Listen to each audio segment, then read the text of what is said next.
The OceanGate submersible started its ascent to the broken hull of the Titanic here in the western North Atlantic on June 19th.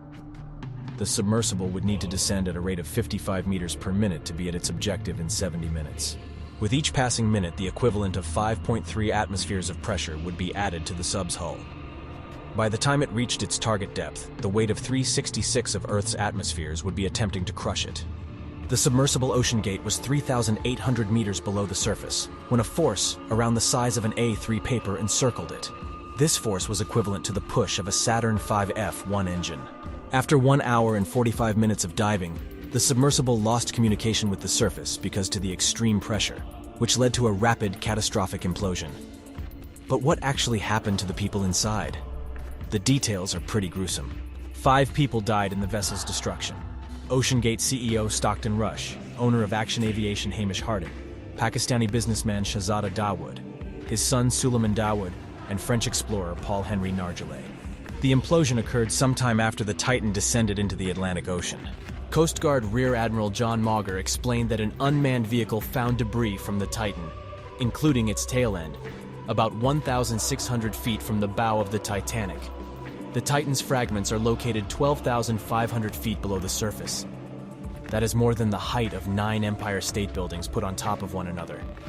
Except for the bones, the entire human body is crushed by water pressure at that depth, and vessels with any cracks or flaws are crushed as well.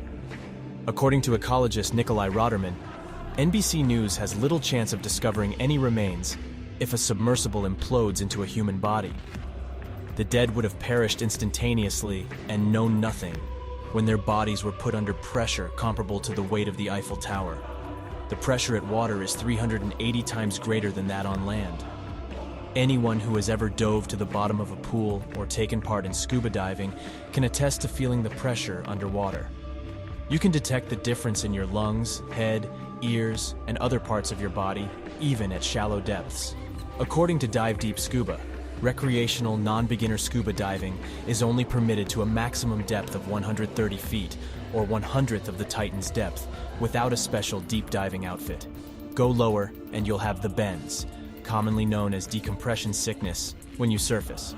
Headaches, wooziness, numbness, joint discomfort, difficulty concentrating, and other symptoms are brought on by this disorder.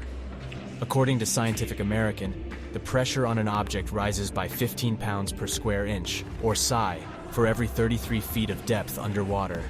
At a depth of 656 feet and 298 pressure, sunlight is no longer visible.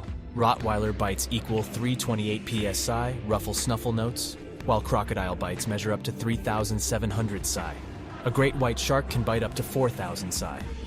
Where the Titanic rests underwater, pressure pushes in at an unbearable 5,500 to 6,000 psi. All of that pressure was pushing on the Titan when it imploded, as well as each of the people inside, on every single square inch of their bodies all at once. NBC News calls that equivalent to up to 10,000 tons pressing against them.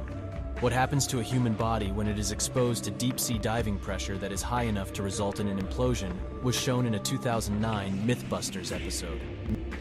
A human-shaped dummy made of pig parts with bones, muscle, fat, skin, and midsection of guts was inserted into a deep-sea diving suit for the experiment. The dummy's suit is depressurized, which causes a popping, spurting mass of red to flood the diving helmet.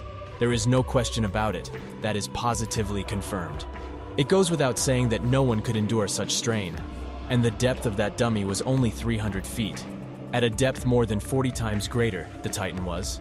A submersible may implode at the bottom of the Titanic without a big, obvious crack, according to Blair Thornton, a professor of marine autonomy at the University of Southampton. Simple flaws, perhaps even microscopic ones, would suffice. The forces of the water rushing in and the collapse would be enormous, the author writes. The air inside would compress down to a point. He continued by saying that it would appear as though the team vanished in the blink of an eyelid. That implies that neither those on board suffered nor were they even aware of what had transpired. Such statements, however, are unlikely to provide comfort to the victims' loved ones.